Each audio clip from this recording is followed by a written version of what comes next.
여기 어떤 잘생긴 남자가 여자친구인 듯한 사람의 어깨에 가볍게 손을 두르고 입이 귀에 걸릴 듯 만면에 웃음을 지으며 어디론가 데려가고 있습니다. 그곳은 서울의 한 오래된 아파트였는데요. 엘리베이터를 타고 어느 집의 현관 안으로 들어섭니다. 순간 여자친구는 깜짝 놀라고 마주 선한 노부부는 같이 온 남자에게 반가운 미소를 보이네요. 안으로 들어서면서 더욱 놀라워하는 여자친구. 그들에겐 무슨 일이 있었던 것일까요? 이 사연은 홍콩에 거주하는 맥이라이 씨가 보내준 이야기와 그녀의 SNS 등의 내용을 바탕으로 재구성된 스토리입니다. 안녕하세요. 저는 바로 옆 홍콩의 맥이라이라고 합니다. 저는 곧 결혼을 앞두고 있는 예비 신부인데요. 현재는 한국에서 남자친구와 함께 결혼 준비에 아주 분주하게 돌아다니고 있어요. 한국의 세련된 웨딩드레스들을 입어볼 생각을 하니 벌써부터 가슴이 뛰네요. 결혼할 제 남자친구의 이름은 이시연이라고 하는데요. 그와 저는 홍콩에서 처음 만났어요.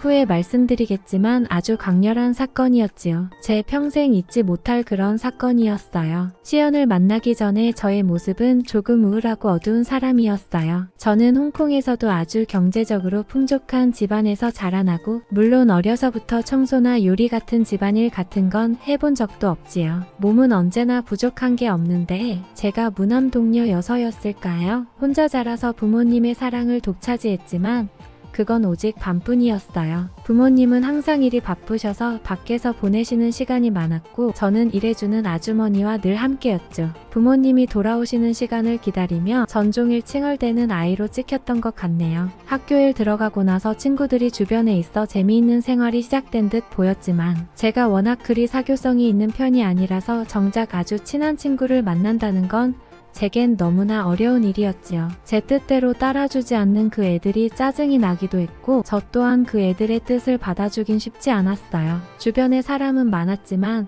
정작 진짜 친구를 만들기는 제게 너무 힘든 일이었어요. 저는 고등학교에 진학하게 되면서 가까스로 몇 명의 친구를 만나게 되었는데요. 그 애들은 늘 제게 무언가를 바라는 눈치였어요. 처음 그 아이들을 사귀게 된 것도 제가 거하게 밥을 한 번 사면서였는데요.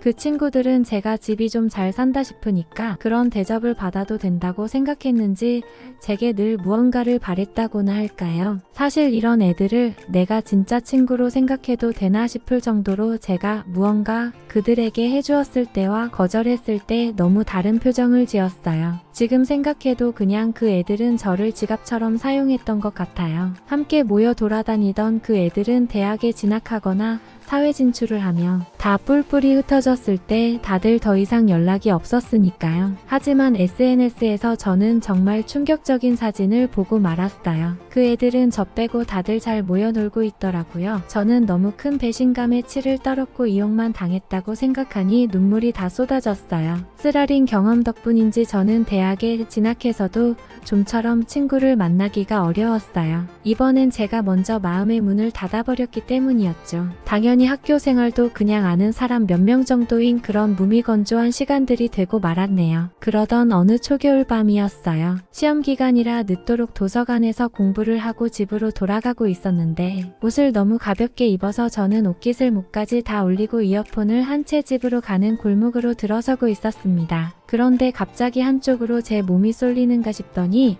누군가 저를 낚아채 옆 골목으로 끌려 들어가 버렸어요. 어떤 검은 모자를 쓴 남자들이었어요. 가로등도 멀리 있고 마스크를 써서 얼굴을 볼 수 없었지만 그 두 명의 남자들은 저를 담벼락으로 밀어붙였죠. 너무나 갑작스런 상황에 아찔하고 앞이 캄캄한 느낌이 들었어요. 제 입을 틀어막은 손에선 담배 냄새가 났죠. 그래서 아직도 저는 담배 냄새를 죽도록 싫어해요. 한 남자는 자기네들을 보지 못하도록 제 몸이 담벼락을 마주보게 딱 밀어붙이고 있고 한 명은 제 가방과 호주머니들을 뒤지기 시작했어요. 저는 그 사람이 제 입을 틀어막지 않았어도 비명은 절대 못 질렀을 것 같아요. 숨소리만 내도 그들이 날 죽일 것 같았거든요. 그런데 저는 현금을 많이 가지고 다니지 않았기 때문에 그들은 몇 푼 안 되는 돈밖에 못 찾았고 이내 화가 난 한 명이 저를 돌려세워 칼을 꺼내더니 갑자기 제 윗옷을 찢어냈어요. 번쩍이는 칼날을 보자 저도 모르게 비명이 나왔고 다른 남자가 갑자기 소리 지르는 제 입을 막느라 목을 조르기 시작했습니다. 시야가 점점 뿌옇게 흐려졌고 얼굴은 터질 듯 혈압이 높아지는 게 느껴졌습니다. 저는 사람이 이렇게 죽는 거구나 하는 생각이 들며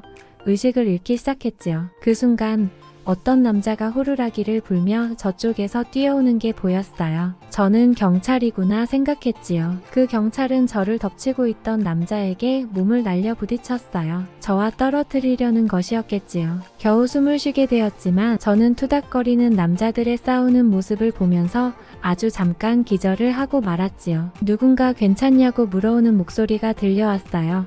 마치 천사의 목소리 같았죠. 저는 그 남자에게 고맙다고 몇 번이나 인사를 했어요. 경찰분 아니었으면 전 죽었을 거라고 감사하다고 했더니 그 남자는 자긴 경찰이 아니고 호루라기는 그냥 호신용으로 가지고 다니는 거라고 하더라고요. 어떻게 인사를 하고 집으로 돌아왔는지도 모르겠어요. 집에 간 제 모습을 보시고 놀란 부모님께 말씀드렸더니 어떻게라도 그분께 살해를 했어야 했는데 연락처라도 알아오지 그랬냐고 하시더군요. 그제서야 저는 살아 돌아온 안도감과 함께 그분에 대한 미안하고 감사한 마음이 더욱 들었던 것 같아요. 요즘 같이 남의 일에 절대 엮이려고 하지 않는 시대에 저를 위해서 몸싸움까지 마다하지 않은 그 남자가 저는 너무 궁금해졌어요. 진심으로 저를 대해주지 않던 사람들, 제 돈 이외에는 관심이 없었던 사람들만 봐온 터라 제가 그 사람을 따라다녀서라도 제 곁에 두고 싶다는 마음이 들었었죠. 학교를 가는 길에 그 골목을 지나갈 때면 지난번에 그 소스라치게 무서웠던 감정이 다시 솟곤했지만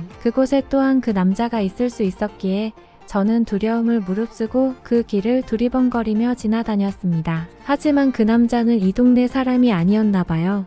결국 다시 만날 수는 없었지요. 그 이후 다행히도 별일 없이 저는 일상으로 돌아갔고 전처럼 그냥 학교나 왔다 갔다 하는 지루한 생활을 보내고 있었어요. 그래도 머릿속에는 늘 그 남자가 나를 구원한 백마탄 왕자님처럼 존재하고 있었지요. 학기를 마치고 집으로 돌아오는 길에 저는 늘 그랬듯 커피를 한 잔 사러 카페로 들어섰습니다. 그 커피숍은 사람이 많았고 제 앞에 줄이 늘어져 있었지요. 저는 핸드폰을 보며 차례를 기다리고 있는데 누군가 제 어깨를 톡톡 치는 것이었어요. 고개를 돌리는 순간 저는 깜짝 놀라 핸드폰을 떨어뜨리고 말았어요. 바로 그 왕자님이었던 거예요. 그때의 그 낮고 조심스런 목소리로 제게 지금은 괜찮냐고 물어보더군요. 저는 아무 말도 못하고 쳐다보고만 있었지요. 눈물이 그렁한 채로요. 사실 그 남자는 한국에서 온 유학생으로 우리 학교에 다니고 있는데 자기는 먼발치에서 저를 몇 번 봤다고 하더군요. 혹시나 그때의 상처가 되살아날까봐 모른 척했는데 이렇게 줄 서다 가까이 있게 돼보니 아는 척을 하지 않을 수 없어 인사를 했다고 했어요. 저는 이 찬스를 놓치지 않고 그에게 연락처를 알아내었고 이후로 그와 밥을 한 번 먹게 되었지요. 그 남자가 자기 이름이 이시연이라고 말을 하는데 저는 옛날에 아주 유명했던 홍콩 배우 유덕화를 떠올렸어요. 어디서 많이 본 얼굴 같다고 생각했는데 바로 유덕화였어요. 전 아빠와 함께 유덕화의 옛날 영화를 많이 보았는데 정말 잘생긴 얼굴의 을이라면 둘째가라면 서운할 역을 맡았던 사람이죠. 저는 이 한국인도 그런 멋진 사람일 거라 생각했어요. 저는 너무 고마웠다고 나는 그때 당신이 아니면 죽었을지도 모른다고 감사한 마음을 수없이 전했지요. 우리는 함께 보내는 시간이 많아졌고 저는 시연에게 몽땅 올인했어요. 돈을 쓰면 사람들이 좋아하더라는 생각 때문이었는지 저는 시연에게 더욱 많은 선물을 하곤 했지만 시연은 그러지 말라며 저를 오히려 만류시켰고 제 공부하는 일에 방해가 되지 않으려 애쓰며 집엔 꼬박꼬박 데려다 주곤 하는 것이 제겐 예기치 않은 행운이라고 여겨졌죠. 곧 저는 시연에게 고백을 했고 시연도 기꺼이 저를 안아주었어요. 생선과 향은 아무리 싸놓아도 냄새를 숨길 수가 없다고 사랑 또한 그러해서 저는 금세 부모님께 제 연애 사실을 들키고 말았어요. 좀 보수적인 저희 부모님들은 시연이 한국 사람이란 것을 아시고는 저를 구해준 사람이라고 해서 연애까지 할 필요는 없지 않느냐 만류를 하셨지요. 사실 홍콩 사람들의 한국에 대한 인상은 그냥 머무르다가 떠나는 사람들, 외국 노동자들이 많은 홍콩에서 잘 대접받지 못하는 모습에 대한 편견이 있고 저희 집이 좀 잘 사는 편이라 저희 부모님은 저희 집 재산에 관해서 걱정하시는 모습을 보이시는 것 같았어요. 저는 지금 결혼하는 것도 아닌데 내버려 두시라 단호히 말씀드렸지요. 그래도 부모님은 다시 생각해보라며 가로막는 것이었어요. 저는 그런 부모님의 생각과는 전혀 다르게 시연이 말했듯 자신은 서울의 허름한 아파트에 부모님과 살고 있으며 절약하고 부지런하게 사는 게 좋다는 그의 생각에 아무런 꺼리낌을 느끼지 않았었어요. 홍콩은 집 렌트값이 무지무지하게 상상 이상으로 높아서 결혼 전에 사람들은 모두 부모와 함께 사는 것이 생활화되어 있을 정도라 시연도 당연히 그럴 거고, 그와 그의 부모님들이 그렇게 어렵게 렌트하고 살고 있다면 시연을 도와주고 싶다는 마음까지 들었으니까요. 어떻게 가는 줄도 모르게 시간은 흘러가 저는 졸업을 앞두고 있었고 시연도 이제 유학 생활을 마치고 한국으로 돌아가게 되었어요. 시연은 한국과 홍콩은 그리 먼 나라가 아니니 3시간만 비행기 타면 보러 올 수 있다고 잠깐씩 헤어지는 걸 슬퍼하지 말라고 절 다독이곤 했지요. 집에서 하도 우울해하는 제 모습을 본 부모님은 못마땅하지만 그러면 한번 그 친구를 불러와 보라고 말씀하셨죠. 결국 부모님과 저희는 프랑스 식당의 한자리에서 만나게 되었어요. 저는 제 앞에서 시연에게 뭐라고 하면 당장 짐 싸서 한국으로 쫓아가야지 하는 마음으로 앉아 있었는데요. 시연의 훤칠한 키와 깨끗한 얼굴, 단정한 모습에 그래도 마음이 놓이셨는지 저희 부모님은 실은 내색은 하지 않으셨어요. 오히려 이야기를 나눠가며 시연의 본 모습을 보게 되셨는지 돌아오는 길에는 사람이 괜찮은 것 같다며 저희의 교제를 허락해 주셨지요. 한국으로 돌아간 시연과 저는 매일 같이 연락을 했습니다. 저는 졸업을 함과 동시에 취직이 되었고 시간이 얼마 없어 그 사이에 시연에게 한달음에 달려갔지요. 한국으로. 한국은 예상 외로 너무나 많이 발전된 나라였습니다. 시연이 사는 나라, 홍콩보다 훨씬 후진국이며 낡고 지저분한 것들이 너절하게 늘어져 있어도 나는 참을 수 있다 하는 생각으로 들어섰는데 제 예상을 완전히 깨버리고 공항이며 택시며 다들 깨끗이 정돈되어 있고 홍콩에선 볼 수 없는 청결함과 친절한 모습에 사뭇 놀라고 말았답니다. 저를 데리러 온 시연과 함께 저는 시연이 사는 아파트로 향했어요. 워낙 자기는 그냥 그렇게 사는 사람이다 라는 이야기를 많이 들었기 때문에 저는 시연의 집에 대해 마음을 내려놓기로 하고 날아온 터라 시연이 들어서는 낡은 아파트의 외관이 그리 놀랍지는 않았어요. 외관벽에서 부스러기가 떨어질 것 같이 보이는 오래된 모습. 저는 집 안에 들어서 놀라지 않으려 노력했지요. 그런데 현관 안으로 들어서 집안을 슬쩍 보는 순간 저는 오히려 집이 너무 반짝거려 놀라버렸지요. 시연 부모님의 밝은 웃음도 그랬지만 내부를 수리하신 것 같은데 이건 완전히 새 집이었어요. 집 내부의 곳곳에 청결함과 고급스러움 전부 갖춰져 있는 가전제품들, 생각보다 너무나 넓은 집. 홍콩의 부동산 가격은 너무나 높아서 집들이 정말 턱없이 작거든요. 세상에나 이렇게 넓으면 난방비도 많이 나오겠다 했더니 시연은 여긴 지역 난방이란 게 있어서 생각보다 난방비가 덜 들고 샤시 공사를 잘해서 바람이 절대 들어오지 않아 따뜻하다고 하더군요. 사실 홍콩은 겨울이 길지 않고 한국보다 기온도 높지만 실제 홍콩은 습도가 100까지 올라가는 경우도 있어 찬 기온이 엄청나지요. 정부는 에너지 소비를 막기 위해서 중앙 난방 같은 건 생각도 못하고요. 홍콩 사람들 중엔 집안에서 오리털 파카를 입고 사는 사람들도 많이 있어서 한국은 정말 부국인가 하는 생각이 들었답니다. 그리고 커다란 에어컨이며 각종 전기 제품으로 전기값도 많이 나오겠다고 했더니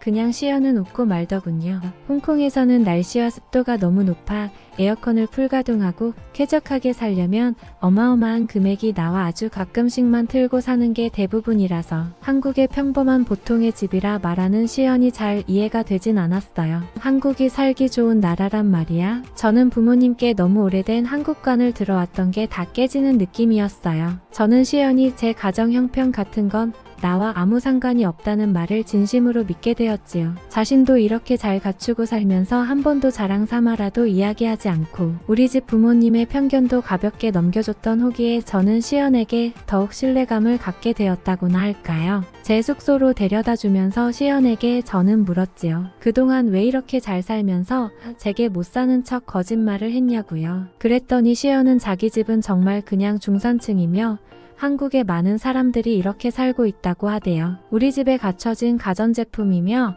리모델링한 집 모양 같은 것은 되게 오래된 집들이 그렇게 고쳐 쓰고 살고 있고 가전제품은 가격도 그리 비싸지 않아서 살까 말까 망설이는 사람은 별로 없고 전 세계적으로도 유명하기 때문에 자기가 더 설명할 게 없다며 저렴한 한국 제품 하나 사볼래냐고 웃으며 말했습니다. 진짜 구경시켜준다고 들러본 전자제품 상설 매장에서 저는 첨단적인 가전들을 많이 보게 되었어요. 홍콩에선 보지 못한 AI가 탑재된 가전들과 제가 좋아하는 고급진 블루투스 스피커들을 보면서 이렇게 한국의 전자제품이 발달을 했다니 눈이 휘둥그레해졌지요. 중국 본토에서 가져온 것들은 조악한 것들이 많았는데 한국의 제품들은 한눈에 보기에도 너무나 기품이 있었거든요. 한국의 발달상을 한눈에 확인하는 순간이었어요. 저는 시연과 가전제품들을 돌아보면서 시연과 함께 이것들을 갖다 놓고 사는 상상을 했어요. 순간 한없는 행복감이 밀려오더군요. 부족함이 없는 이 나라에 와서 너무나 사랑하는 시연과 결혼한다는 상상을 하니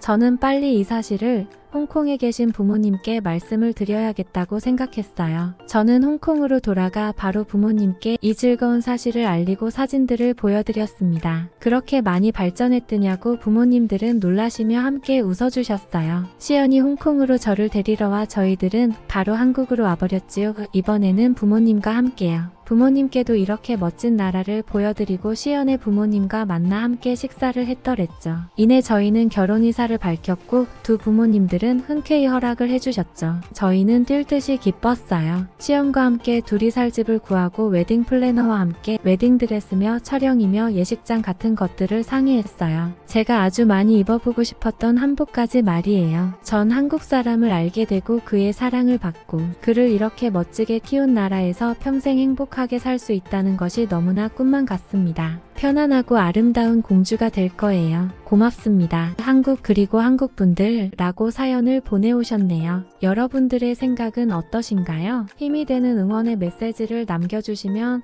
사연자분에게 전달해 드리도록 하겠습니다. 저희는 실제 사연 제보를 받고 있습니다. 저희가 전달해 드리는 사연이 시청자분들의 하루에도 작은 힘이 될 수 있었으면 좋겠습니다. 구독과 좋아요 그리고 알람 설정은 영상 제작에 큰 힘이 됩니다. 오늘도 좋은 하루 되세요. 감사합니다.